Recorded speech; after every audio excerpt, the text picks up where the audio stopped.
be going ahead and doing a coaching session with Marshies, also known as Griffin. So we're gonna get this started. I'm at 9 seconds, so we're gonna get everything on the way. All right. So basically, I'm just gonna hold my mic and just like kind of talk through everything right now before the game starts. Is that okay? Okay. All right. So basically, like for the most part, what I already noticed in your team composition is that Rammus is gonna have like a generally easy time when he gets to like the mid to late game. And the reason why I say this is because everyone on your team is basically full AD besides the Morgana. Morgana is not going to be too much of a factor because like most of the farm is going to be going to Ezreal in the bot lane. So just assuming that the game goes even in the bot lane, you can kind of say that their late game scaling is going to be infinitely better than yours. Even with even with all the carries that you have, and even with all the high priority targets that need to go down in a team fight, I would say as the game gets to like the 30 to 35 minute mark, they're gonna heavily outscale you. So for the most part, in this game, it seems like the only way you're gonna come out on top is you're gonna have to like apply a lot of early game pressure and snowball your lead to the point where Mastery can get into sated. If he doesn't get sated, he's gonna be like a non-factor throughout this game. So we're gonna get this started, and we're gonna watch how your top lane goes. Okay. Yo, what's up, Ozzy? What's up, Brandon? What's up, guys? I was saying in a situation like this, that was actually a really good trade for you. What you can do, I'm going to pause it right now. So what you can do in a situation like that, instead of walking away from the Rammus, is you want him to auto-attack you first when he's in range of the caster minions. That's like a small technical thing because like you might have been able to pick up first blood just off of that really early engage off of him. Because like if you noticed, when you started this engage, there wasn't actually, it was a really big trade, but there's still two caster minions that weren't auto-attacking him until later on. So if you let him walk up to you and auto-attack you one time, and the minions start auto-attacking him immediately, you might have been able to pick up a bigger trade and extend your lead a little bit further. Would I probably have like burned one of his summoners, probably his flash? If you burned his flash, it would have been kind of unnecessary, but yeah, since it's like lower ELO, he might have been able to take a summoner off of him. And in a situation like this, right now with the lane that is pushing, the lane is pushing into you, so all you really need to do at this point is just last it and try to freeze the lane so you can let the Mastery come up topside and get a free gank. I'm assuming that's what's going to happen right now since he's kind of overextended. He didn't even get red buff. Oh, okay. I just never really know when to like freeze a wave or like how to properly freeze a wave. Yeah. I just don't know like what situation like when should I freeze a wave. Okay, in a situation like this, when you're playing Gnar as a lane bully, right? He's like one of the few champions that excels in a very long laning phase, especially like when the lanes are a lot longer than usual. The lanes extend when the minions start pushing into you, right? And as you notice, as the minion waves were progressing, and when he went for that trade, there's like 3 caster minions in the back, like even before the Yi came, right? So when there's 3 caster minions in the front like that, that's gonna be tanking your frontline melee minions. The lane's gonna automatically shove into you. And so what you want to do in this situation right here, especially since you already know that the Rammus doesn't have flash, so Master you can come back to the top lane and gank again, is instead of like trying to get the 3 proc onto the minions to get the CS efficiently, all you need to do is just last hit. Like let the minions do their job and just last hit until it freezes about in front of your turret, and that's when you can freeze the lane. Because like as soon as you know he flashed, and as soon as Mastery is like put pressure onto the top side, you don't really need to do anything anymore. But in the situation right now at like 313, it's good to shove this wave just because like you already see Rammus looking for the Master E. This is actually a pretty big mistake by Master E to try to go for a return gank right after you burn his flash, because that's all he needs. All he needs to do is get his flash and he just needs to walk away. So it's a little bit greedy by the Master E. But you're playing fine. But I'll just say like there's small situations where you should know when you need to push. Pushing is, you should push immediately if you see the Rammus or your enemy top laner in a position that's not in the top side, because you want them to lose as much experience as possible. It's kind of like an experience race. Like the higher CS you get and the more XP you get over your enemy opponent, the faster it'll be for you to be able to snowball. But if you're freezing the lane and it's like completely frozen and it's not pushing into you, what's going to happen is that nothing is really going to happen, and the enemy top laner isn't going to be losing too much, and you're not going to be gaining that much either, because he's able to come back to the top side right now, and he's able to get like he pretty much gets every single minion before he gets back. You could have got first blood here too. Alright, let's go back. So around 345, what happens at 345 is he initiates on you. He doesn't use his Powerball, but he uses every single ability to try to go for a trade. And what you could have done there, since he was like walking towards you into the minion wave, is if you let him walk towards you like that and you just keep auto attacking, you can use your E and jump onto him since he doesn't have Powerball. Since he doesn't have his flash and he only has Powerball, you could legit jump on top of him and just keep auto attacking him until he gets back to his turret. And when he's in that position, he's gonna be put under the impression that he has two options now. He either has the ability to back right now, TP back TP back to the top lane to get that minion wave, or he sits in that top lane and he gets set up for a dive. So it's something to keep in mind too. Especially since he only has one potion. You want to, in the early game when you're playing as Gnar into anyone that's melee, you want to play the potion game. And the potion game is pretty much trying to get him to 0 potions as quickly as possible. Yo, what's up, Noodle? What's up, Blue? So just try and kite him and poke him as much as they can. Oh, yeah, yeah. As Gnar, you could lane bully him all day. Like, that's a good flash. Good job. That's a good first blood. That's a good kill on top lane, but that could have happened a lot earlier. That's good. This is actually really bad for the Rammus, and the reason why it's bad for him to go for a fight right there and to play a little aggressive is, as you notice, at 440, he's going to lose a lot of minions right here. He might not lose too much, but he should at least lose the caddy, which is really, really important, because like losing any minions in the top lane is really bad, and he's not even going to teleport. What the fuck? Okay. Yeah, this lane's like already over. You're already 20 CS above him, and he can't really do anything. He's still sitting in base, not getting to this minion line, so you're doing a good job.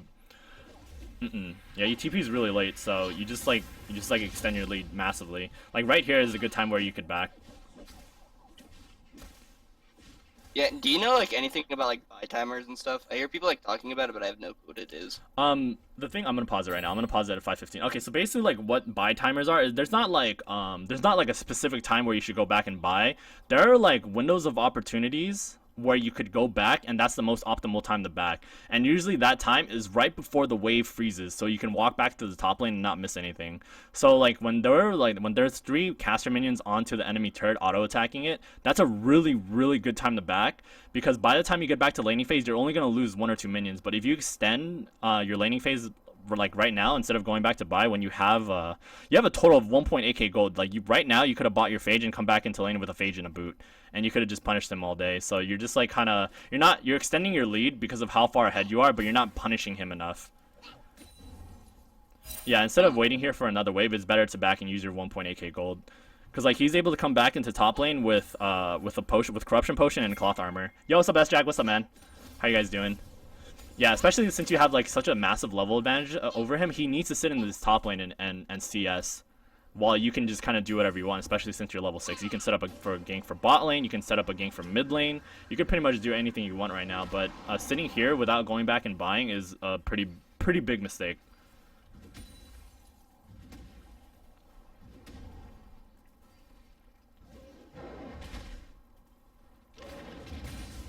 Yeah, if you're gonna hard shove like this too at 6:05, if you're gonna hard shove, you should use time to back also. Yeah, you're wasting a lot of time right here. Like you notice, like if you're like watching yourself play the game right now, you see you're not really doing anything. You're just kind of sitting in the middle of the lane, just like waiting for the wave to push up so you can CS again, right? Yeah. Yeah. So what was your thought process here? What was the reason you decided to stay in lane? I didn't. Thank you, that's Jack. I didn't want him to just like catch up to me in levels and get as much farm as me, because when I come back, he's just gonna have a shit ton of armor. Yeah, that's true. All right, that's a good point. That's a good point. But also, I'll just keep in mind that, like, even though you're worried about that advantage happening, you have to remember how far ahead you are with this guy. Like, if you look at the CS difference, I'm gonna pause it again at 7 minutes. If you look at the CS difference, you have a total of 27 CS over him, which is the equivalent of like 1.35 kills, like 1.75 kills, which is like a significant gold lead. So like you being in lane with a Dorn's Blade is fine, because you still have your potion. You can sit here all day, all you want, and just wait until you can go back and buy like a full item, right? So you can do that, but the thing is, like, instead of going for these half trades where like you get him to half HP, you can all in and kill him right now before this Rammus even gets the game rolling in his favor. Because like the longer this type of laning phase extends, the better it is for him. It's bad for you because this actually gives him more time for him to catch up than for you to just back first and give him like 3 minions or so. And the reason why I say that it's really important to back when the minion wave is pushed up, so when the wave resets, is that even if he gets like 2 minions, you're gonna get back there in time in order to make sure that he doesn't have that CS lead anymore. He's not going to be able to catch up, especially with how strong you are. And since you are playing Gnar, you don't have to worry about getting turret aggro. You can legit sit in front of his turret and just keep throwing Qs at him the entire game. Yo, what's up, So Richard? basically, like what you're saying is like just shut Ramus down super early and not like and just bully him in lane so he can't like really catch up to you and just snowball from there. Yes, exactly, exactly. That's what you want to do. For the most part, every time you're playing as Gnar and you get any type of advantage like this, regardless if it's a range or a melee champion, when you're like 27 CS ahead, what that enemy champion wants you to do, what that enemy player wants you to do, he wants you to sit in that top lane with that Doran's blade and just stay there all day because he knows that even though you're poking him out and you're making him use his potions, there's no way you're gonna be able to really all in him unless you're doing like a high risk, low reward situation where you're gonna dive and the Diana might be there to counter pressure you. Yeah, that actually happened. Yeah, I'm assuming that's what happened. Actually, CS. Yeah, this is like you're like legit sitting on so much gold right now. Yeah, you could have backed like at least 5 times. Like even right here, you could back when the cannon minion is like close to the enemy turret. You can start backing. Cause like right now I'm gonna pause it again. I'm pausing it at 750. Okay, so there's a fight going on in the bot lane, right? All right, so bot lane gets engaged on. It looks like Ezreal disconnected. So what ends up happening is that there's a fight going on in the bot lane. The only person who's ahead on your team is you because you have 55 CS and you have 1 kill. But the thing is, you're not able to teleport down there at all because you're sitting on 2.1k gold at this point. So you're not able to TP and help your team out in a fight. I would say this is a pretty game-changing moment for the most part because they're able to pick up like 2 or 3 kills, especially with the Morgana trying to flank level 5. You can actually go in 3v2 pretty easily with how strong you are if you want back to go by, assuming also that you're in Mega Gnar still. If you were in Mega Gnar and you're sitting with a Phage and a boot, you can seriously walk all over everyone on the enemy team right now because if you look at the levels in the bottom side of the map, Diana's only level 6, but she has no mana. Alistar is level 4, so he's not gonna have ulti, and the Jhin is level 5. And you know, Jhin, Diana, when they don't have mana and they don't have any type of utility on them, like if they don't have flash and they don't have heal, you're able to just go in and just bully the fuck out of them because they have like so low mobility. And the thing is, like even if Alistar tries to disengage for them, you're gonna be able to at least pick up 1 kill on the Alistar because you have that Morgana there and you have that Zed lying around at the bottom side of the map, so you guys would be able to collapse here. So instead of like kind of tunnel visioning on the Rammus in the top lane, you need to utilize your teleport more. Like utilizing your teleport when you have TP control is so important because like even though he's able to farm for free when you TP down, he's not going to be able to react to what's happening in the bot lane anymore. So if you watch this fight play out, I'm gonna play it right now at 1 speed. Yeah, yeah, you could have easily TP'd and picked up a free kill here if you were able to TP. Even like I'll say a lot of things in low ELO is that in silver people don't really understand good pathing. So it's like really imperative to punish people who don't know how to path correctly. What I like to do when I know I'm ahead, like if I'm not playing Pantheon but I'm playing with someone with TP, either one, Pantheon or someone with TP, and I know I'm ahead and have TP advantage, what I'll do is I'll tell my bot lane to set up a deep ward into the tier 2 bush, the bush that's the closest to their tier 1 turret. And then what will happen there is that I'll be able to TP in when they overextend for a fight. Because like the thing is, like if you look at their bot lane, Alistar Jhin is fucking aggressive. Like they want those fights. They want to fight the Morgana Ezreal because Morgana Ezreal in the early game is fucking weak. Like if you look at Ezreal's items, he's sitting at a tier and a fucking Sapphire Crystal, so he won't be able to do anything. He played a bot. Yeah, exactly. Because like even though it's good, it's good. Like you're doing everything you need to do in the top lane, but you could be doing so much more right now because like I'm like playing pretty selfish. yeah, exactly. Like it's not even selfish at this point. It's like really greedy, and you're like hurting yourself more than what you could be doing for your team, especially here. Yeah, it's like 10 minutes into the game. The Rammus has backed twice, and you're gonna finally back after 10 minutes. So okay, basically what's gonna happen here is that you guys are sitting roughly.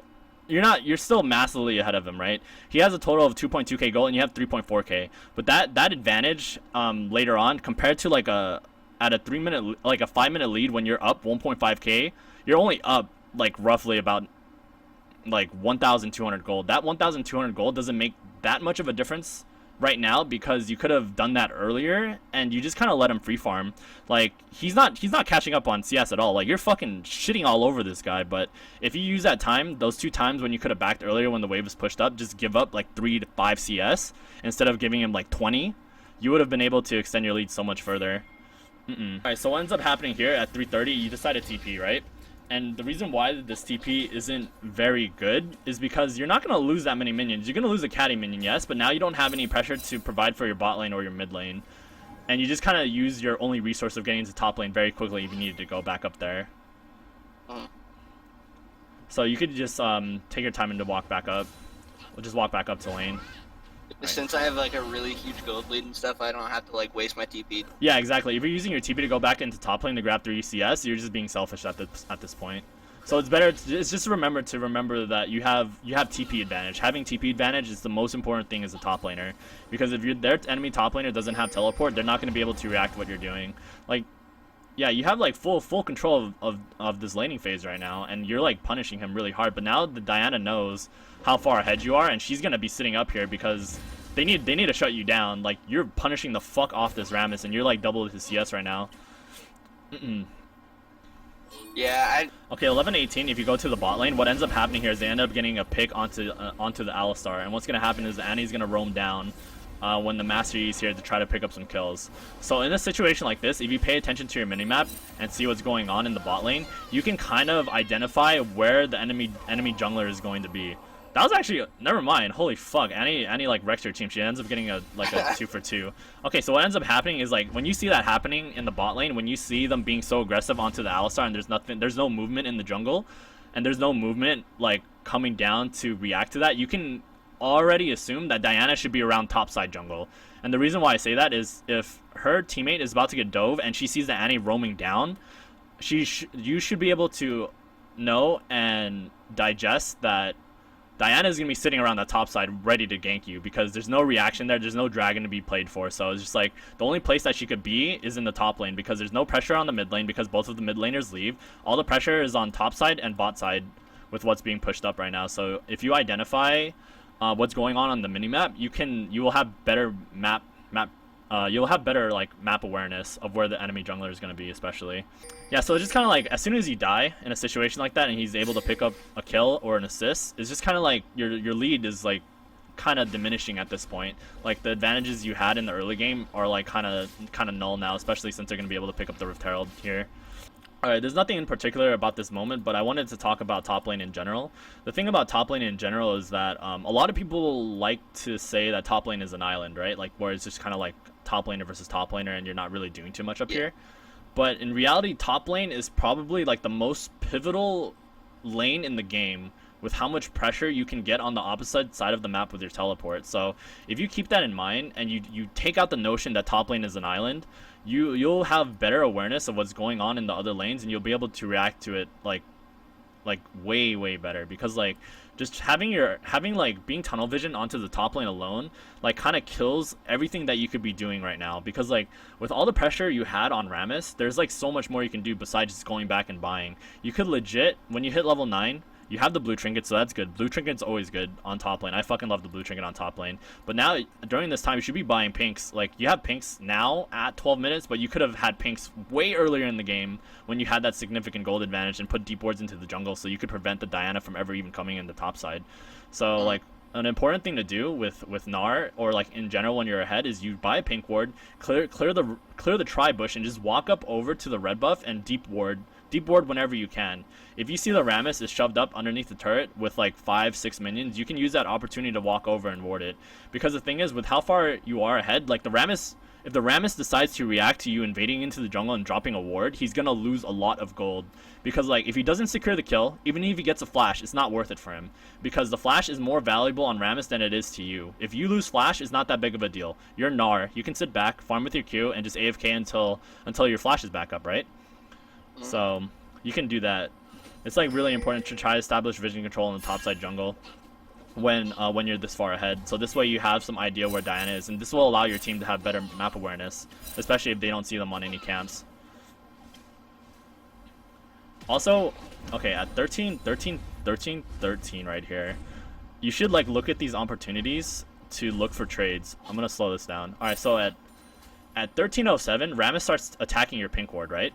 He starts attacking your pink ward, and you walk over and throw a Q at him, and the Q hits. So instead of cutting off his rotation and stopping him here and making him go the safe route of going into his jungle and going around to his turret, to his tier 1, you just kind of walk away. You walk away, and then you just like, you don't do anything. You let him walk up for free instead of harassing him here. So I would say, why would I not harass him, like, if he's getting the pink? Yeah, you should be harassing him. You should be harassing him a lot. Like, you should like make him like suck your dick, harass him, in the sense that you're gonna sit on top of him and just keep auto attacking him. Because like if you look at the bot side, you have wards on the bot side, and you should see the Diana walk over the fucking the scuttle buff, the scuttle ward, right? So when you see that Diana walk over, she's like walking all over wards everywhere in this bot side. So since she's doing that, you know for sure. You see Annie in the mid lane, 3 people in bot lane already. You see that Rammus is alone and he's using his ulti to farm. Now you see that. But before that, you should already have the awareness to like notice like little blips on your map of Diana walking over wards to use that opportunity just to harass the fuck out of him. Because like yes, you're ahead, but you're not asserting your dominance over him as much as you could be. Like you're really strong, but you're not doing too much with it. You need to play a little bit more proactive in the sense of how much pressure you're putting onto him. Because right now it just kind of looks like you're just kind of last sitting and trying to harass him whenever he goes up for CS. But then after he gets to the turret, you're not really doing too much. I don't know. I didn't want to like dive him. Just I was trying to play safe and not like die under turret. Yeah, That's what one of my question was. Like, how do I know when I can dive someone without like trading? Okay, alright, so I'll address that right now. So basically what you want to do is like just what I said earlier. When you can identify where the jungler and the enemy mid laner is and you know that you're safe for a 1v1, it's not necessary to dive them to try to get the kill. It's more than good enough to get enough damage on top of him and just to make him back off. Like if he's under like half HP, he's gonna be wary about wanting to be underneath the turret. You can ping for the jungler to come up to top side too to set up this gank for you, because like when you're in Gnar, you're fucking tanky as hell, and you might not have flash up, but you at least have your E. And since Rammus is so immobile, you don't have to use your E to engage. In my opinion, the only time you should use your E to engage is Gnar when you're going against a Rammus is when you want to secure the kill, right? So in a situation where you're just like looking for trades, you always save your E just in case there's a situation where you want to get out of, where you use your E to move out of the way, so you don't put yourself in a position where you're gonna get punished like really hard. Because like right now he only has a chain vest and he has a Bambi Cinder. And that's not enough armor to deal with how much AD you have right now, especially with your W with your W proc. So just like if you're ahead the way you are, you're 45. You're 48 CS, which is the equivalent of about 3 kills. You're about 3 kills, so it's like 900 G. And you see the enemy Diana is still in the bot side jungle. So in this time, you can use this time to play as aggressive as you want. This is my mentality. If I see the Diana on the map, if I see the enemy jungler on the map, and I know the mid laner is gone, or she's dead, and I see Zed in the mid lane shoving up, I can use this time to do whatever the fuck I want. Like, this is a time where you could go, like, as crazy you want without dying. Like, you don't want to like just go on the turret and just 1v1 underneath the turret, because the turret's gonna shit on you because you don't have any armor. Hey, one thing to work on in order to improve your map awareness is always look at your minimap. No matter what's happening, like you should have like legit one eye on the game and one eye on the minimap. Like I think every other second my eyes shift over to the minimap just so I can see, just so I can process all the information that's going on to see if anything is changing. Like doing that is really important. So many wards set up for you. Like you might not be Gnar right now, but you're still relatively strong. Like you can like go up to the minions and start shoving it out when you know what's happening in the bot lane. Because if you look at what's happening in the bot lane, all you need to do is just click on your screen to see what's going on. There's 3 enemy champions right here who are trying to disengage from a fight, and there's like 2 wards into the enemy bot side jungle where you could TP easily to make this fight in your favor. So I would say like if you don't in my opinion, if you're not going to use your TP efficiently and you feel like you have a hard time TPing for these team fights, or like TPing to help out your bot side of the map, I would definitely recommend just going Ignite. I think that would be completely fine, because like even in a situation like this, even if you don't TP down, you should be able to click onto the bottom side of the map, see how low the Diana is, and you should know that they're going to be going into their jungle and she's either going to back or she's going to be doing camps. So since you have that information processed, if you looked at the bottom side of the map and you clicked on your minimap to see what's going on, you can use this time, since you're level 11, to just fucking harass the Rammus off this wave and push to the tier 2. And then even with this, you know that Diana's at blue, and you know that she would be under half HP if you click on the minimap. Then you would be able to go into the red and just take it for free. Like you'd be able to deny her so many camps in the top side if you use the information to your advantage. Yeah, this is why like map awareness is like really important, because like it's not like you're doing anything wrong, but it's more so like what are you not doing in the time that you have so much to do, you know? Yeah. And then you can kind of tell by the basic movements of Rammus of what's happening too. Like you see Rammus backing off from the wave, and he's not trying to farm right now, because so you can kind of assume that he has no backup. Unless he's a god and he's like fucking setting up a gank for you and he's baiting the fuck out of you, but I don't think that's gonna be happening in silver. Like people in silver kind of play like you can kind of tell what they're doing. You can tell what's on their mind, exactly what they're doing, just based on the movements of their mouse. So like when they back off and try to take camps, you already know that they're gonna be in a favorable position. I'm at 16-11. Now you're going for a trade and Diana's at red. And yeah, you should be using your try to use your blue trick and put it deeper into the enemy jungle so you know where they're at. That's where I died. I'm pretty sure. Yeah, I see it. What? Yeah. Yeah, I hope. Yeah, you're gonna get wrecked. My blue drinking wasn't even up until like right when I died. Oh yeah.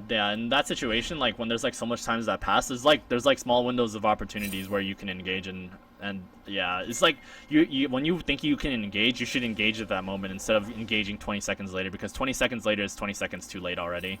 Because like when she's at blue, she's gonna take blue. She's gonna take wolves. She's gonna take raptors. She's gonna go to red, and after that, she's already gonna be up like over half HP. It's like there's not much I can really say about outside of your team fighting, because it doesn't look like you're not really taking part in a lot of team fights. I would say like 18 minutes of this game you were pretty much like non-existent in this game for the most part, besides your pressure in the top lane. Because like what ends up happening a lot is I notice that you walk down to mid lane when you can't really do too much. I'm pretty sure you're just walking down so you can help a wave clear this wave, because there's not much else you can do. Yeah. Oh yeah. You don't want to do that either at 1930. That's a situation where you don't want to engage. Okay. All right, so I'm gonna pause it right here. At 1920. I'm in 1917. 1920. Okay, hold on. Yeah. 1917. You turn into Gnar. 1v4 situation. Your Master Yi is dead. Your Morgana is dead. The only ones who are up is you, Zed, and Ezreal. And the people who are in the mid lane is Annie, Alistar, Rammus, and Diana. So you're still in Gnar. So a big thing that a lot of Gnar players tend to do in situations like this, they try to look for an opportunity to go in for a fight, right? But the thing is, you don't have that opportunity right here to go in for the fight, because the thing is, everyone on their team is really fed. Like if you press tab and look at what everyone has right now in this mid lane, whoever is in this mid lane that's going to be trying to siege, Alistar is 0-1-7. He has ulti. And then you have Rammus with taunt, so Rammus could just taunt you and just make you kind of like useless for like 2.5 seconds. Annie is 5-7-3 and you don't have any magic resist. Diana is 3-0-5. She has her Stalker's Blade, Runic Echoes, and she has a Needless Large Rod, and she also has a Seeker's Arm Guard. So in a situation like this, I understand the wanting to engage here because you're in Gnar, but sometimes it's better to not pull the trigger, and you should know when to just kind of cut your losses. This is what happens a lot when low elo people play games and they start losing. What people will try to do is they'll try to compensate for what's going on in the map, and that's something you need to try to refrain from, because like you're just like making losses and you're just like digging a bigger hole for yourself, because like it's not a bad engage, like it's a 4-man engage with your ulti for the most part, and you're able to get enough damage, but the thing is you don't have your entire team with you, and they're just so much further ahead than you are right now. Just because I know that I'm ahead, and I'm just like, I don't want to like lose the game, so I just try to make like selfish, not like a selfish play, just like a play that like doesn't really make sense to try and win, but wouldn't work out. It happens a lot. It's not just like only something that you do. It's a mentality that a lot of League of Legends players have. Like instead of trying to cut their losses, they try to make up for what happened on the map, and then they try to overcompensate, which gets them killed. Like if you just waited a couple seconds. They try to make like an epic play. Yeah, exactly. The epic plays don't happen unless you're fucking fed. Like if you're like 9-0 or some shit, you could fucking do that. Like you could be 9-0 Gnar and do whatever the fuck you want because you're so strong. If you waited a couple seconds for your Master Yi and the Morgana to come up, this would have been a different team fight. 100%. You might have not won the team fight, but it would have been way closer. Because again, if you look at the mana, Diana's Jhin just basically just got back here, so it'll be a straight up 5v5, but you have a really, really strong engage. Like, it doesn't even matter if you die. As long as Master Yi can get into the fight without getting punished too hard, since you're going to frontline for him, you're pretty much going to be doing your job for the most part. And they're just going to basically just clean up underneath this turret. I'm just watching them die to Morgana, which is kind of dumb. And you end up getting a kill on Diana, which is really good. Yeah, it's just kind of like kind of like stupid things like this. Like, you know, you see the enemy team, like, they're so far ahead of you, but they decide to dive you for some reason instead of like pushing for their advantage, you know? And one thing to also keep in mind is you want to remember what champions do too. Like, you see the Jhin, like he uses his crit on you and he gets the auto attack off, right? and you end up flashing, but he doesn't have any more bullets into his reload at 2033, so you don't actually need a flash there. If you saved your flash for this engage, you might have been able to kill him, if anything, but you didn't need to burn your flash there. Top lane. At this point, even though there's like 14 minutes of the game is like pretty much over. They're just out pressuring you right now, and your team is like in low elo. It's like really easy to snowball your advantage, and the only way you could oh, that's a nice engage. That was a good engage onto the Annie. You go for a 2v1 engage. That was pretty good, but it didn't look like you were comfortable with how much damage you're outputting. So I would say another thing is like I would say personally I would stick to like 1 or 2 champions and just get a feel for them, like the inside and outs of those champions, because like there's a situation where there are several situations where you throw your boulder, you throw a Q, and you're like, oh, it looks like you're like, oh fuck, I do a lot of damage, and then you walk back up and then you auto attack. But you can auto attack QE ulti or something like that, and just like kind of combo in succession if you know how much damage you can output, you know. Yeah, so yeah, it's just like you can't hesitate in League of Legends. If you hesitate in League of Legends, you're gonna get punished for it. So yeah, in a situation like this, like you're not gonna win in a 5v5. Like you're way too far behind to win a 5v5. So in a situation like this is actually a really good time to split push. This is the time also when a lot of people will be like, why the fuck are you split pushing, right? They're like, they have no idea why you're split pushing, because they're like, there's 5 in mid. There's 5 mid. Yeah, exactly. That's how it'd be in our elo, because like if you were splitting at this time, you'd get bitched at. Yeah, exactly. It happens all the time. It happens in Diamond. It happens fucking ever. It happens in video games. Yeah, and our team is already flaming each other, so. Yeah, it's like kind of like, I understand the wanting to help them, but you actually would help them a lot more being not with your team, but actually split pushing at this point, because like they're gonna be able to take the inhibitor without you, regardless of you being there or not. And yeah, it's just kind of like you're kind of stalling them out because you're in Mega Gnar and they're like so low. But the thing is, it's already like it's a 2-for-1 trade. Like you win the fight, but it would be better for you to just put them in a 4v5 situation, just try to split push here. And I would actually recommend, instead of going Spirit Visage, you go into ZZ Rot Portal. ZZ Rot Portal would be really good for you here if you wanted to split push. Because the thing is, like, they have a lot of AP damage. If you look at who's fed on the team, I'm going to pause it right now at 25 minutes. So you're going to lose an inhibitor. The inhibitor is going to be gone. Pretty sure it's gone unless Master Yi has, like, some fucking god 1v3 play. Going to pause it. If you look at who's fed on the enemy team, Annie is 876. Diana is 828. And if you look at the stats of ZZ Rot actually gives you the highest magic resist over every other item. And the thing is, the Spirit Visage isn't going to help you too much because there's nothing really in Gnar's kit where you get HP back, right?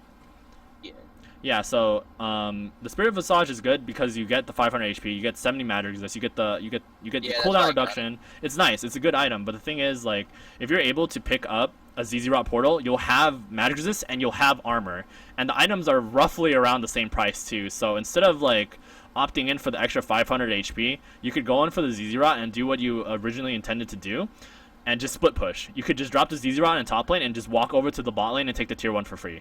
So you could do that in this situation. I personally like doing that. If I know I'm ahead and I know that we're not going to win team fights in a 5v5 situation, and I need my team to just try to wave clear as best as they can. And just like stall the mid, like stall them from backing and stuff. So Exactly. Exactly. So would I put like, if I got a ZZ Rot, because I never buy ZZ Rots, would I like, if I was trying to get the tier 2 on top, would I put it right on the bush? Like up top? Yeah, if you not in the middle bush. Not the one right next to the tower. Yeah, you want to put it. You actually want to put it in the one next to like the fucking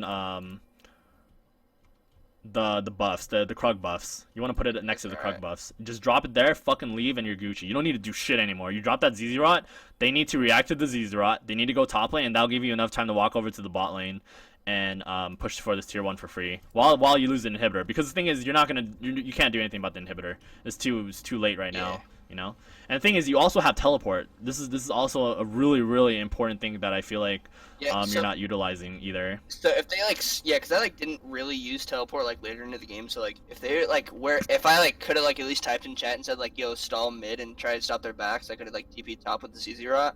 No. Don't use your TP top. You're gonna walk up the top lane. Don't use your. And then if they engage TP down. Yes. Exactly. Perfect. Yeah, because the thing is, like, the reason why you have that teleport in top lane is so you can put yourself in a split push position, and then use your teleport advantage. Because since Ram is already there and he doesn't have teleport, right? You're gonna be using that advantage by being able to put pressure onto the tier 2s while they 5-man siege this, that they're gonna have to react to you. If they don't react to you, then you're completely fine. Like, you just fucking get tier 2s for your team, you get a tier 1 for your team, it's great. Like, you just kind of have to like stop the bleeding at some point, you know. But at this point, like when you start grouping up as 5, they want you to group up as 5. Like if you look at their team comp, again, Annie is fed. She wants you to be grouped up as 5 so she can get a 5-man ulti, right? And then the thing is, Rammus is not gonna split push because he knows he's gonna get shit on by you. Like he knows in a 1v1 scenario you're gonna fucking shit on him.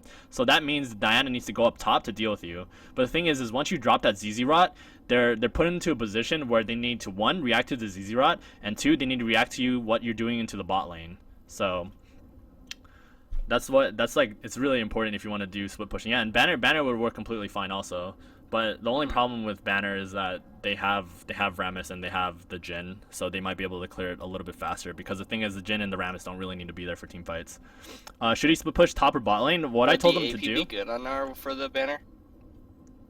No, it wouldn't. Don't go Banner. I lied to you. Don't go Banner. Just go ZZ Rot. Don't go Banner. Don't go Banner. Okay, so basically what he would do is he'd drop the ZZ Rot here. Drop ZZ Rot right here. And then he'd go bot lane, push for this tier 1, and push for the other tier 2. Alright, I'm at 27-15. Okay, I'm just gonna keep playing this and I'm gonna keep talking. But yeah, for the most part, you need to utilize your teleport more. I feel like as a top laner, if you're gonna be running teleport, the reason why you go teleport, I'll say teleport is an advanced summoner ability that a lot of people do not know how to utilize, which is why I like when people go teleport in the top lane, because like it's so easy for me to punish them because they don't know how to use it correctly. Because like what people like to do is they'll TP down for a fight that they're not gonna win, and then they don't have TP anymore, and this gives me an opportunity to shove up to the turret. And when I shove up to the turret, they're gonna lose a lot of experience, which is gonna extend my lead. And then when they come back up, I'm gonna be able to go for free pressure on top of him because of how strong I am with how much experience I have over him, you know. Yeah. Yeah, so you want to try to press that advantage, especially if you want to use teleport. If you feel like you're kind of uncomfortable with teleport, I honestly recommend just going Ignite for a little bit until you have better lane control. Like, because like the thing about top lane which makes it really difficult is if you're playing with someone like Gnar. I'm gonna pause it again. I'm gonna let it keep playing. It's at 26 right now. The thing about playing Gnar is that playing Gnar, teleport, and you want to split push, right? There's already so many things you need to keep in mind. You need to figure out, all right, I need to maintain my rage bar. I need to figure out how I want to trade with my Q. I need to pay attention to the minimap so I know when to teleport down the bot lane or the mid lane, or if I need to put pressure on the other lanes when I need to go. I need to figure out how I want to shove this lane out so I can have proper back timing.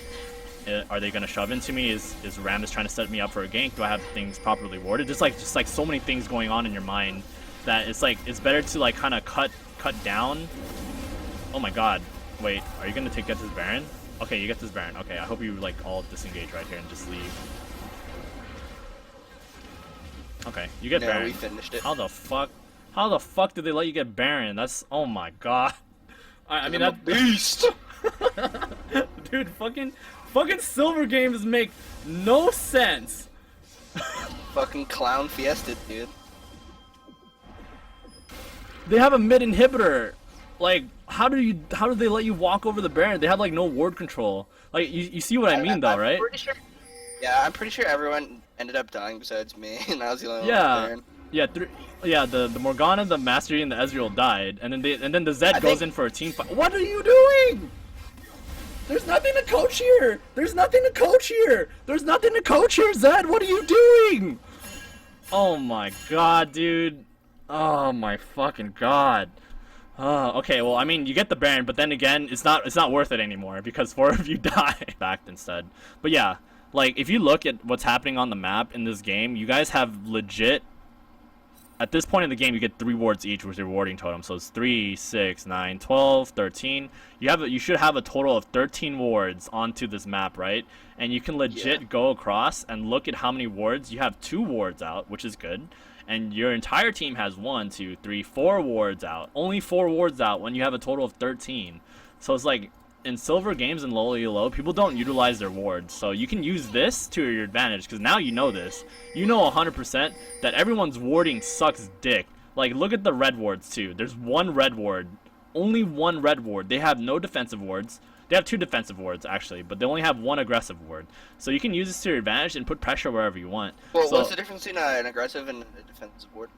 Okay, so basically what ends up happening is an aggressive ward would be like going into the enemy jungle, and a defensive ward is warding into your own jungle. Into your So jungle. yeah, because like what some people do, this is not, I would not take this into account. I would say this is for more for ward control. For ward control, you can draw a line between the middle from the top side of the map to the bottom side of the map through the river, right? Every ward below, every ward that is behind the river is a defensive ward. Every ward ahead of the river into the enemy jungle is an aggressive ward. So I'll try to keep that in mind. That's like important, and like this is like kind of like general knowledge for you. So it's like if you're behind, you want to use all your wards for defensive warding. Like this, okay, 31 minutes. I don't know why the hell the Master Yi is invading. Like there's no point for Master Yi and Zed to be invading here. I mean, like it's like you're not doing anything like as bad as they are. They're like fucking 8-9, 5-9, 4-9 and shit. Like I could easily like coach these guys and be like, dude, what the fuck are you guys doing? Like, don't do this shit. It's stupid, right? But then your mistakes are more like things you're not capitalizing on, which is harder to fix because it's not something you can easily identify, because like you can easily identify mistakes by dying because you know you died, and you have like a thought process of like, why did I die here? Like what happened here, and what could I have done differently? But in this situation, you're 5-4-3 and you're just like, fuck, like what could I do to win? Like I feel like I'm doing everything right, but my team just sucks, Yeah, right? that's how I. Yeah, that's kind of how. Yeah, exactly. Yeah, I like Frozen Mallet. Frozen Mallet's fine. Yeah, it's like Frozen Mallet's good too. Like if you wanna, like this is like with the split pushing thing. Like you're telling me like right now you want to split push, right? Like in this game you felt like split pushing would have been the better option, but your team was like kind of telling you needed to be mid lane because they were fighting. Yeah, well, I just didn't. Yeah, and I didn't want to get like bitched at, Mm-hmm. and then like make me feel bad for not being in the team fight. Be like, oh shit, my fault. That's understandable. I would say if you're worried about that, mute everyone. Every single game you go into, as soon as someone says something negative, fucking mute them. Don't let I have a anyone chat get into bed your anyway, head. so we're good. Okay, all right, awesome. Yeah, you just want to just make sure just fucking mute everyone. Like, don't fucking talk to them. Just do what you feel like is best for your team. Like, and in this situation, split pushing would have been completely fine. Like what I would have done in your situation if I was in your shoes and I was this fed as you are, I would go like fucking Black Cleaver into ZZ Rot, and then if I wanted to split push even more because I felt like my team couldn't do anything to 5v5, I'd go Frozen Mallet. Go Frozen Mallet and go into 5v5 and go into like a 1v1, 1v2 situation, make sure I have deep wards everywhere, and just try to split push and get pressure onto the thing. This is like kind of like a situation where you have to do fucking gates and try to put pressure onto the map by being somewhere else when your team is going for fights. Do you not Yeah. So like if I'm like push and just turtle when you have a naked? Yes, you want to turtle. You want to turtle. Around and then try and farm under turret. I'll talk about that for you, Red. Fights until like I can farm up and get items. Yes, exactly. And then if I'm ahead, just like put like a bunch of like, aggressive wards, and like if I can split push, then like do it, but like make sure I have like enough wards to see like if I'm getting ganked. Yeah, there's like opportunities because like you notice like everyone on the enemy team kind of kept funneling down mid. Like they're like fucking like they're like super minions. They're like just walking down mid looking for these fights throughout the entire game. So that's why I say like in situations like this, like there's gonna be opportunities where you're gonna be like, fuck, I don't know if I can split push. So at that point, like when you have that thought in your head, oh shit, sorry, I stopped holding my caps lock. So like there's gonna be opportunities in the game where you're like, fuck, I don't know if I should be split pushing here because I don't know where anyone is on the map, right? So in a situation like yeah. Like I wanted to split, but I had like no wards at all. Like I probably bought like maybe like one pink ward. And yeah. Just like upgraded my blue once I hit level 9. Yeah, that's why So yeah, when you start to fall behind, it's like really important to like slowly push your wards out further and further. Like the more vision you have of your jungle, it kind of secures like your jungle, like saying like this jungle is mine. Like whenever you come into the jungle, I'm gonna fucking see you and we're gonna react to it, right? So that's why like when you're behind, it's like really important to like kind of just push your wards out a little bit further, because the thing is like when you're so pushed far back into the inhibitor, there's no reason to like try to ward the red. There's no reason to try to go ward deep into the enemy jungle, because that information isn't going to do anything for you, because that's the entire map doesn't belong to you anymore. The entire map belongs to the enemy team. So this is when being starved of vision is like probably the most detrimental thing to you, because like now you're not going to be able to split push. But I would say like earlier on in the game when you're really ahead, instead of grouping, if you just change your build around and just want Black Cleaver, ZZ Rod, drop the ZZ Rod in one lane, have that lane constantly push and go into the other lane and push that wave, you're gonna have 2 lanes of pressure just just by being one person. Yeah. Yeah, he had a full AD team. Yeah, that wasn't helpful either too. Yeah. What like champ should I get like a ZZ Rod on like Renekton? I actually like ZZ Rod and Renekton. Like when I played tank Renekton, ZZ Rod was really nice on him because it gave me all the stats I needed. Because I wanted to split push and I like putting pressure and like using my TP to go into team fights when they have a 4v when we have a 4v5, you know. So yeah, I like ZZ Rod and Renekton. I would say like anyone who is a bruiser, anyone who's like a super tank, you want to go ZZ Rod on. ZZ Rod is not that strong anymore after the nerfs, but it's still a really good item to punish people in low ELO. Because the thing is, most of the time I'm like saying like, oh, people are gonna react to this, right? Most of the time people don't react to it. They don't know how to react to it at all.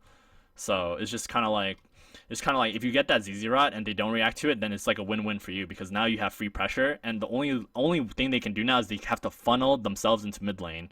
Because like if they don't kill the ZZ Rot and they don't deal with you in the side lane pushing, there's two lanes pushing when they're five grouped up as mid. As long as your team can wave clear, or as long as you can get pressure fast enough and get some damage and start picking at the tier 2 turret, you're going to be able to start pushing into the inhibitor turret, which is going to be really important. Alright, if I'm behind in lane and need farm under turret, but my lane opponent is a lot stronger, what should I do to get gold? Okay, so there's like... Are you asking if the minions are at your turret or if the lane is frozen? Now, like, if they're pushing on a turret and, like, my, like, lane opponent's, like, super strong and, like, it's really hard for me to farm on a turret because he'll just harass me and then push me back even further, then I can't get any farm at all. Okay. Alright, so this is what you do. Like, what you can do is just give up the gold. There's two things you can do. Either you go into another lane, gank that lane to try to get pressure. You go into the jungle, starve your jungler of experience and gold by taking his camps. Or... you can do if it's early enough in the game. What I like to do is I give up my early game advantage, and if I give up my early game advantage, what that normally means is that you're just kind of sitting there and not taking the CS, but you're taking the experience. So at least this way you're still caught up in experience, even if you're not keeping up in gold. Like that's really important. Like sometimes you're gonna play champions who have like a rough early game, where you're gonna have to give that up, which is completely fine because like as long as you know what champions you're playing and when their power spikes are. Like let's say if you're playing a champion who has like a really weak early game, but they have a like kind of like an infinite scaling kind of mentality, you can give up 30-40 CS in the early game as long as you're keeping up in levels, and then you'll just be able to catch back up as soon as you get to that point. But just that comes that also kind of asks the question like, when can I start shoving out, and when is my opponent going to be using his teleport to go to bot lane so I can use this time to farm for free, you know? Would you ever give your early advantage on Pantheon? So, like, I do. Once I know I that do he's sometimes. like he just backed or he just like used against his Karma. teleport to go somewhere else, just not like just push up the wave as much as I can and get as much farm. That's what you want to Yeah, do. Like, yeah.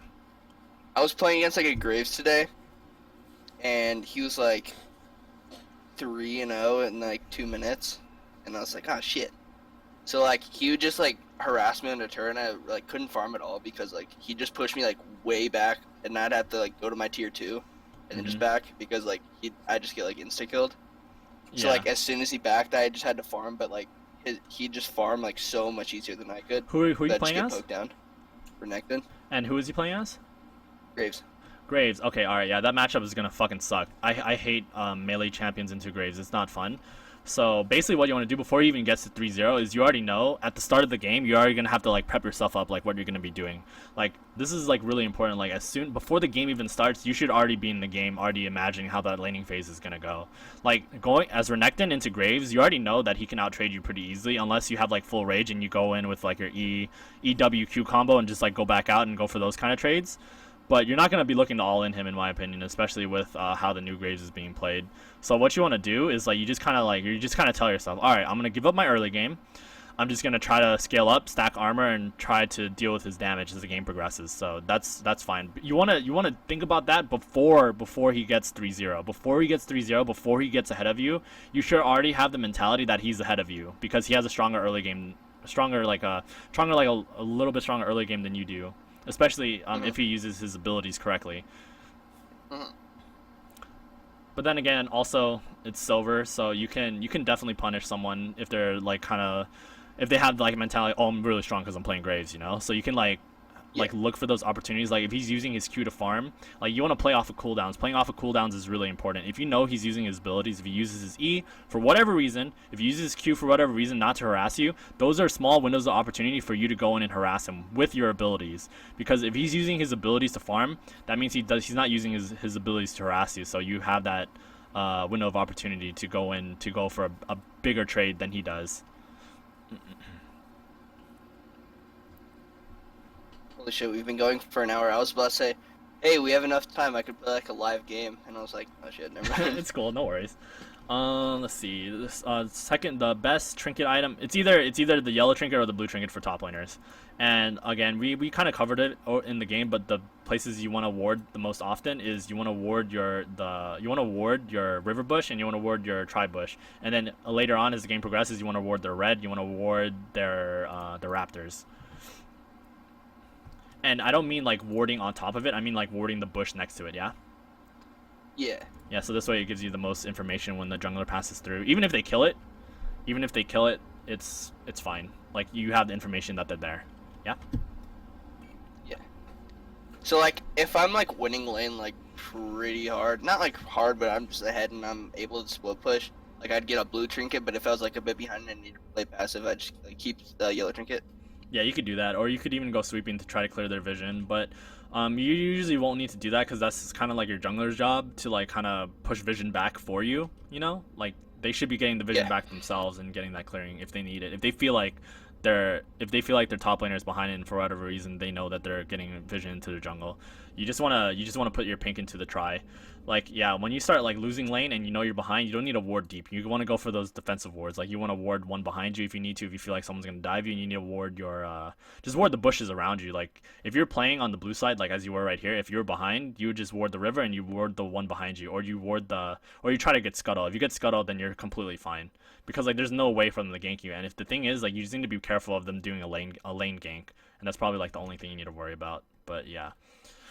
So if you're winning, TLDR, if you're winning your lane, and you feel like you're pressing your advantage on top of them, you want to start pushing vision into their jungle, and if you are behind, you want to maintain your vision at the places that there needs to be wards so you don't get ganked, especially when there's a big wave pushing underneath your turret.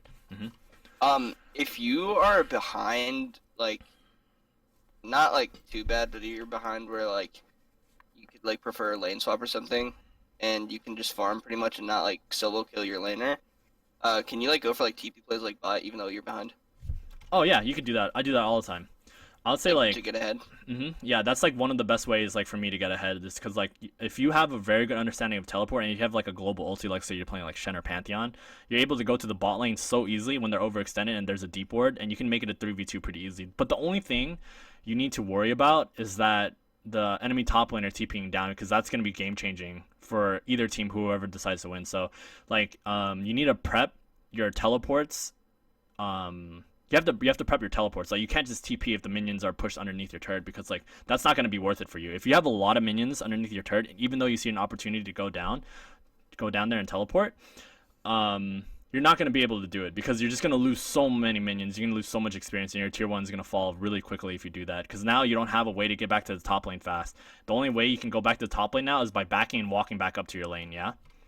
So sometimes there's going to be opportunities for you to want to teleport, but you have to remember that you cannot teleport if there are minions pushing into you. How do I get a spectate? It's like $30 an hour. Don't just like look for a TP play bot, like clear the wave first, make sure exactly. It's not, like, big enough where you can, like do a shit ton of damage on the tower. You want to do that. The best time to use a teleport is if, for whatever reason, the enemy laner is not there. You want to like try to press for TP advantage. Like this is why TP advantage is like super important. Like the thing is like even though, like let's say the wave is pushing into you, right, and you just clear a couple of them, you can TP, because now you know that no matter what, that top laner is not going to get there, no matter what, unless he's Shen, because he already know he uses TP greedily. He uses TP to come back up to the lane. It's because he wanted to like put more pressure onto you, and if for whatever reason you're able to have really good back time and you walk back up to top lane and you don't lose anything, like that's completely fine. You can use that advantage at that point. But if both of you have teleport, the only time you can teleport is by making sure that the Rammus is in a predicament where he has to decide which one's more important. Guaranteeing the minions that he would get underneath the turret, or going in for the team fight at the bot lane, and losing pressure on top side, you know? Mm-mm. Yeah. What if I pay in sexual favors? Dude, of course, Ashak, we got that. Is ahead or stronger than you should not TP down in case you bring him down. It's like situational red wallet. It depends. Like it's like something that me and Griffin were just talking about. Yeah, sorry, I know it's like a kind of a lot to take in, but there's a lot to learn with teleporting. I think teleporting is probably like one of the most difficult abilities to use efficiently, which is why I would recommend to use Ignite for a little bit. And you were asking about micro and macro play, right? Yes. As one of your questions. So basically, when it comes to microplay would kind of be on your own character, like your own champion, like what you're doing during laning phase, like how you're using to harass, what you're using to trade. So I would say the best way to optimize your micro gameplay is to stick to like a small pool of champions. Like you either stick to like one champion or you stick to like 3 champions you really like in the top lane. I would recommend like you just not one trick pony, but you one trick pony a champion until you get fucking really good with him, right? And then at that point, you can start expanding your pool. Like it's like you don't want to play champions that you're just okay at, or you're like, oh, I feel like I'm kind of good with this guy. You want to be like, all right, in this situation, I'm good with this person, and this person. Out of these 3 champions I play, which one would be best suited for my team, and which one would be best suited in the top lane, right? But then if what do you think would be like best? The best in top lane right now? Yeah. Yeah. Right now the meta is shifting again to like this weird full tank damage people, like like tank Echo, tank Akali, and then you have like Trundle coming in with the anti-meta and stuff like that. So I would just honestly, I would recommend you to, if you're not familiar with Akali or Echo, you should play Malphite. Play Nautilus and play Darius. If you're comfortable with them, but Gnar is completely fine. Gnar is great at fucking snowballing games in your favor, for real.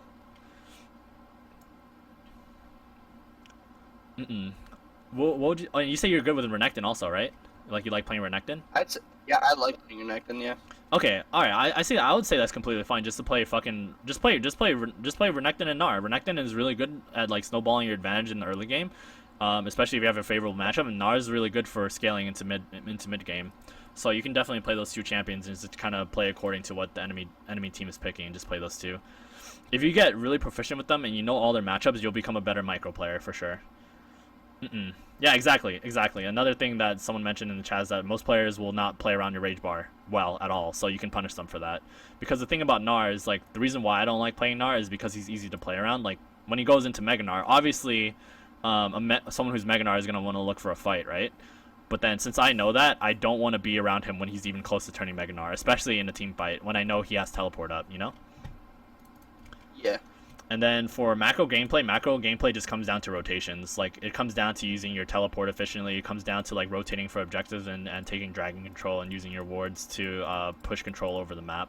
And that just comes over time. That comes later on when you become more proficient as a laner. Like, I would say even if you're not going to run teleport, if you're going to run ignite in the top lane, I would 100% recommend looking at minimap like every other second.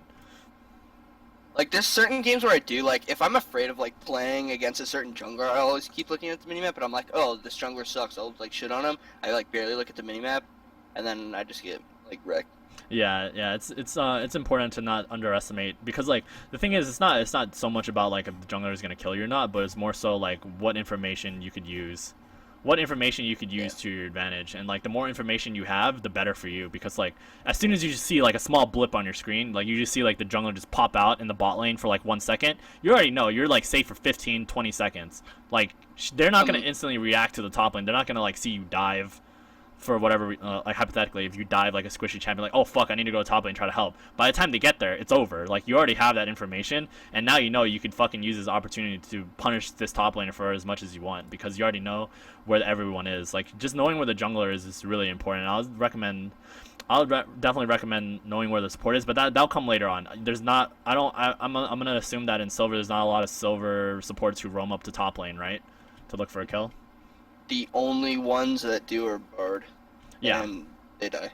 Yeah, exactly. So it's just like if you already know that they're gonna roam up and you know they're gonna be bad at roaming because they're gonna give you free kills, then that's completely fine. But for the most part, you don't really need to keep your eyes on the support in low elo. No support is smart enough to roam to put pressure on the map, which is smart. You should be able to roam as a support when you start snowballing your bot lane, especially when they're trying to freeze it. But you don't have to worry about that. I'll just say just worry more about your minimap awareness and just worry about where the jungler is, and you should be fine. Mm-mm.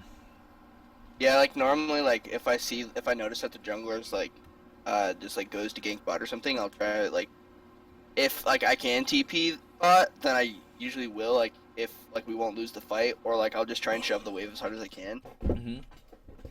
Know that like I can't get ganked, so I can just get as much farm as I can. Yeah, exactly. That's good. You want to be able to like look at the map and react to it. But the thing is like you're not the thing is like there's a difference between being proactive and reactive, right? So basically like when you're proactive, you already have a set in your mind what you're going to do when everything happens. Like you're already predicting like okay, as soon as this person goes down to bot lane, I'm going to do this. It's not like, oh, they're bot lane, I need to do this now. Like you should already have like you should be 3 steps ahead of everyone. Like you should already know like, okay, I'm going against this laner. If they go back right here, I'm gonna shove it out. I'm gonna recall, go buy my items. I'm gonna set up wards into the enemy jungle. If I see the enemy laner TP down to bot lane, and I know that they're not gonna be guaranteed to kill because it's a bad TP. A bad TP would be in a position where either they don't have hard CC, or two, they're not in a flank position where they can pinch on the bot lane. And in situations like that, you're like, all right, fuck it. I don't need a TP down there. There's no point because they're not going to get anything out of it. Even if they get one kill, I have a big minion wave stacked up, which is why it's really good to understand how to freeze waves. If you freeze waves, it forces the enemy top laner to be like, I need to fucking do something because the lane is frozen and I can't do anything right now. And as soon as they react to you being proactive, you use those opportunities to punish them. 100%. Mm-hmm. Like, uh, like if I'm playing like Renekton or something, like does he like win like most of his lane opponents like early game? Yeah, he's like probably one of the best early game duelists. This like comes back to like his how his kit works. Like his fucking kit is great at trading, especially like when you're like around like 100 fury. It's like so It's easy like to trade. Mm-mm. time I play Renekton, I just like when I want to go in on someone and then stun Q and then like dash and then like dice back out, like I like never do it right because like I always get my 50 fury, but then I waste it on my slice Mm-hmm. and not on my stun because the stun with your 50 fury does like way more damage than just your regular stun. Yeah, that's why I would say when you want to engage on Renekton, you want to be one slice away, because like the thing is the only way it'll take up your fury is if you do it twice, right? Really? Yeah, it won't take the 50 fury unless you do it twice. It's on the second E where it'll take the rage off. If you just use one E and then WQ and then leave, and then Yeah. E back, your fury will proc on the W. Yeah. Holy shit! Yeah. Yeah, so this is what I'm saying also, like just to like stick to one or two champions so you know the ins and outs of them, which is gonna connect to your next question of how will I be able to know when I can easily die my opponent, get out without dying for a 1-for-1, is by playing the champion more and playing in matchups that you're not comfortable with, so you understand like what they're doing, and you understand how much damage you can output because you play him so much. You know the ins and outs of like how much damage you're gonna output. And even like honestly, like sometimes if I'm not sure how much damage I'll do, I'll just like hover over my abilities to see how much damage I have and just kind of add it all up and give or take, because you know you have to take into armor and armor penetration. So yeah, sticking with Renekton and learning him would be really good because his trades in low ELO are so fucking punishing. You do E, W, Q, E out, and that's all you need to do. You can get like one auto attack in also, and then you just walk back out. And then when your abilities are up, you do it again. But this is also another thing where you have to like kind of be conservative with it also, because if you're too overly aggressive, like over aggression can easily be punished in any ELO because anyone can see it on the map. Like they can see their top laner getting shit on, and you should be warding deep at that point if you're already putting that much pressure. Yeah. Like I'm like say if I'm playing Renekton and I'm doing just like super well and I'm just shitting on them, like I'd get like deep wards into their like side of the jungle just so like in case like I get yanked, like if I'm super pushed up to their turret. Yeah, it's like the same thing for like every game. Like just kind of like remember the fundamental things about like what you should be doing when you're ahead and what you should be doing when you're behind. It's like legit the same shit. The only real difference is how you're playing to what's going on in the map, and like the items you're building depending on the situation you're in. But for the most part, the fundamentals still remain the same. Like if you're ahead, there's no reason to ward defensively. You know, the only time you want to ward defensively is if you want to catch out an aggressive jungler, but you don't really need to do that because you should be so far ahead that if you start them out of their jungle, they're not going to be able to go into your jungle. But yeah, that's pretty much it. Do you have any more questions I could like help you out with before we end the call or end the session?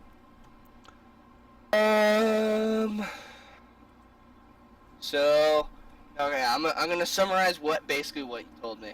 Oh, go ahead. Like out of this last hour. Okay, so if I'm getting an early lead, always back. Like once I'm getting a shit ton of farm and I'm getting ahead and I can harass. Yo, just Slick, so thank you for the host. Harder and Thank you for the snowball love, man. instead of just like waiting. Mhm. And to get like a full item like after my first back at like 10 minutes. Mhm. You want to back early? Yep. I'm constantly like warding like into their deep jungle if I'm ahead and looking at the minimap like every other second and using like basically like a third eye on the minimap to make sure that like I'm not just like being super selfish and looking at the other team. I mean looking at myself and I'm looking at the other team. And it's just if I'm behind, ward defensively, and if I'm not comfortable with using TP, I can use Ignite, and then once I'm comfortable with like team fighting and stuff, use TP. Yo, Bloody Dumb, thanks for the follow, man. Let me think. You taught me a lot of shit in the past hour, so hold on. Yeah, no, it's fine, dude. It's gonna be a lot to take in. Like you'll remember the information when you get put in that situation again, and you can think back. It won't be immediate though. It won't be like, oh fuck, I need to do this right now. You're gonna like think back, Dude, like, oh, I just want to go play play some solo queue now, though, dude. Yeah, you should definitely play some solo queue. Just remember, like, when it comes to solo queue, don't have the mentality of wanting to win. Have the mentality of wanting to get better, and with you wanting to get better, you'll win more games, 100%.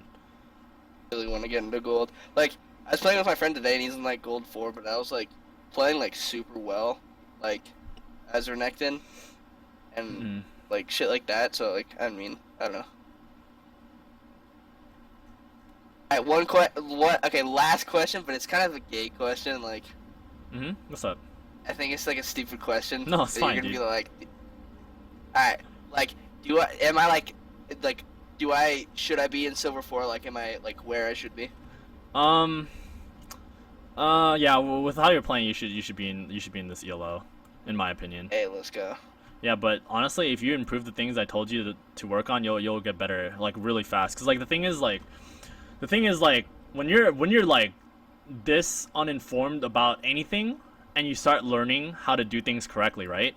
You see like an immediate boost in like your performance, right? But then it's gonna slow down because like now instead of taking in all the information, like all this like big information you need to get better at the game, you only need to like take small steps now. It's just like, oh, I need to be more intricate with how I'm like CSing, or like I need to be more proficient in my early game so I don't lose my early game advantage, you know? So